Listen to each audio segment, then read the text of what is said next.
Voyons maintenant les autres onglets de la boîte de dialogue de formatage des cellules. Donc nous avons déjà étudié Nombre. L'onglet Police est totalement similaire à ce qu'on va retrouver dans le traitement de texte. L'onglet Effet de caractère également, on a déjà vu ça pour le traitement de texte. L'onglet Alignement est un petit peu différent.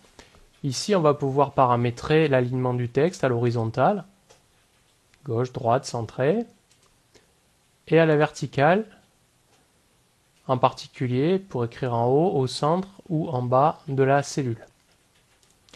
Tout ce qui est orientation du texte est ici, alors on peut soit indiquer une orientation avec la souris, soit paramétrer une valeur exacte en degrés. Un autre réglage qui est utile, c'est le renvoi à la ligne automatique. Lorsque l'on va cocher, quand la cellule est trop étroite pour accueillir le texte va s'écrire automatiquement sur une deuxième ligne en dessous. C'est-à-dire que la cellule va agrandir sa hauteur automatiquement. Autre possibilité, ajuster à la taille de la cellule, c'est-à-dire que le texte va se réduire suffisamment pour rentrer tout entier dans la cellule. L'onglet bordure est très similaire à ce qu'on a vu, à la nuance près que l'on peut avoir des diagonales. Donc un trait noir, je l'ajoute, un trait gris, je ne touche pas à ce qui existe, un trait blanc, j'enlève les bordures.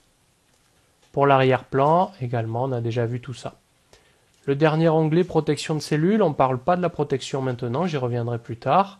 Éventuellement, la case à cocher masquée pour l'impression, si je ne souhaite pas imprimer le texte qui est dans la cellule, ça peut servir à donner des indications pour la personne qui remplit le tableur si ce n'est pas vous, mais ça ne sera pas imprimé.